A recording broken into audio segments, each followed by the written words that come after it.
बुंदेलखंड का विकास नहीं हुआ है, बुंदेलखंड तो विनाश हुआ है। हाँ, बुंदेलखंड का विकास नहीं हुआ है। बुंदेलखंड में कोई भी काम सरकार नहीं करती। अभी देखिए, एक डिफेंस कॉरिडोर बना है। तो मैं भारत की सरकार से पूछना चाहता हूं कि आपके लिए सारा पैसा और संसाधन अडानी के लिए है। बुंदेलखंड जिस क्षेत्र की आबादी लगभग 8 करोड़ है, उसको भारत के बजट में मात्र 0.3% पैसा दिया जाता है। आज भी बुंदेलखंड यातायात की सुविधाओं से वंचित है, शिक्षा और स्वास्थ्य की सुविधाओं से वंचित है। लोग वहां से पलायन करते हैं मजदूरी के लिए। पानी के संकट से जूझ रहा है बुंदेलखंड।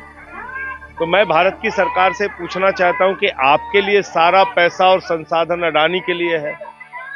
सारा पैसा और संसाधन आप अपने पूंजीपति मित्रों पर देते हो, और इस बार तो बजट में हद ही कर दी प्रधानमंत्री जी ने।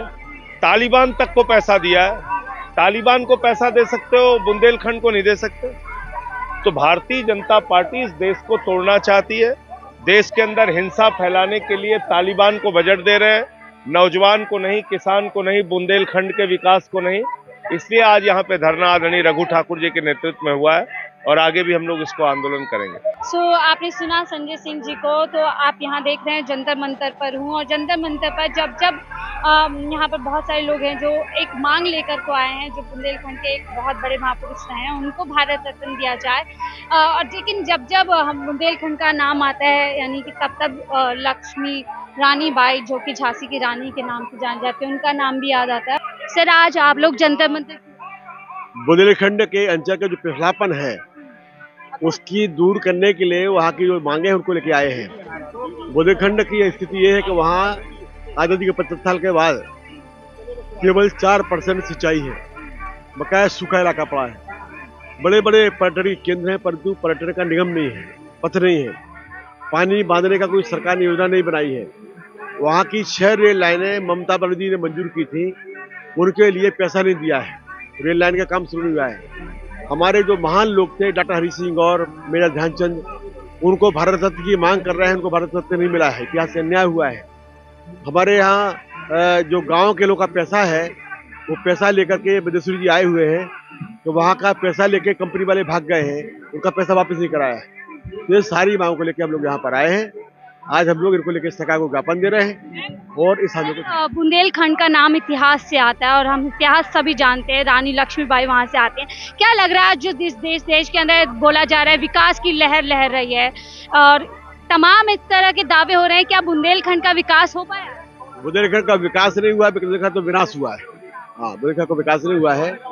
बुंदेलखंड में कोई भी काम सरकार नहीं करती। अभी देखिए, एक डिफेंस कॉरिडोर बना है, वो भी जाके झांसी में खत्म कर दिया। जबकि ललितपुर में कैंट था, सागर में कैंट था, वहाँ ले जाना था, नहीं ले गए। तो कोई विकास का काम वहाँ नहीं हो रहा है, केवल बातें भर। यहाँ पर आम आदमी पार्टी के लोग भी आए हैं। मैम, किस तरह से देखते हैं, क्या मांग को जायज? हाँ, ये बिल्कुल जायज मांग है। जैसे आज जिस हिसाब से सर्वदलीय ये मोर्चा आज यहाँ पर बैठा है धरने पर, बुंदेलखंड के विकास के लिए बैठा है। जब बुंदेलखंड के लिए कोई जल योजना हो, कोई रेल योजना हो, और मेजर ध्यानचंद जी को भारत रत्न देने का, डॉक्टर हरि सिंह गौर जी को भारत रत्न अवार्ड देने के लिए आज ये मोर्चा है, सर्वदलीय मोर्चा आज ये धरने पर बैठा हुआ है। और इसकी मांग सरकार को माननी चाहिए। और जिस हिसाब से बुंदेलखंड के लोगों को परेशानी का सामना करना पड़ रहा है, वो इतने मतलब जो सुविधाओं के अभाव में बुंदेलखंड हमारा झेल रहा है परेशानियों को, सरकार को उसे पूरा करना चाहिए। सरकार इनकी मांगों को मानना चाहिए। बुंदेलखंड के लिए जो सारी परियोजना है उन पर ध्यान करके उन्हें लागू करना चाहिए। बुंदेलखंड जो ऐतिहासिक जगह है, बहुत ज्यादा इतिहास वहां से आता है। जो बोल रहे हैं कि ऐतिहासिक एक तरीके से पिछले 8 साल से जो है एक विकास की लहर देश के अंदर चल रही है, उस लहर में लगता है बुंदेलखंड कहीं ना कहीं पीछे रह गया। बुंदेलखंड केवल कागजों में चल रहा है। सरकार बुंदेलखंड से बनती है। सरकार बुंदेलखंड के नाम पर वो वहाँ से मंत्री बनते हैं, वहाँ से विधायक बनते हैं, वहाँ से प्रधानमंत्री बनते हैं, लेकिन बुंदेलखंड को हमेशा उनकी सुविधाओं के नाम पर उनको धोखा दिया जाता है। तो इसलिए बुंदेलखंड के लोग जा के बेचारे दर दर की ठोकर खाते हैं, क्योंकि ये जो अब रोजगार करने के लिए अन्य शहरों में जाते हैं, यही चीज है बुंदेलखंड में अगर उनको दे दी जाए। बुंदेलखंड से ही हमारी झलकारी बाई, बुंदेलखंड से हमारी झांसी की रानी आती हैं। हम ऐसे मतलब गांव को, ऐसे राज्य को हम भूल रहे हैं, ऐसे बुंदेलखंड को हम भूल रहे हैं जहां से हमारा मतलब 1857 की क्रांति की चिंगारी वहीं से जली थी। हम ऐसे बुंदेलखंड को भूल रहे हैं, तो ये सरकार के लिए शर्म की बात। सौतेलापन किया जा रहा है हाँ, सरकार बुंदेलखंड के साथ में सौतेलापन कर रही है। करने के लिए। तो देखिए तमाम लोग यहाँ पर जो है मौजूद हैं और उनकी एक ही मांग है, जिस तरह का विकास के कार्य बुंदेलखंड के अंदर किए जाने चाहिए थे वो नहीं हुए हैं और वर्तमान समय में जल्द से जल्द वहाँ रेल की सुविधा होनी चाहिए और जो वहाँ के लोग रहे जिन्होंने कुर्बानी की है बुंदेलखंड, उनको भारत रत्न से नवाजना चाहिए।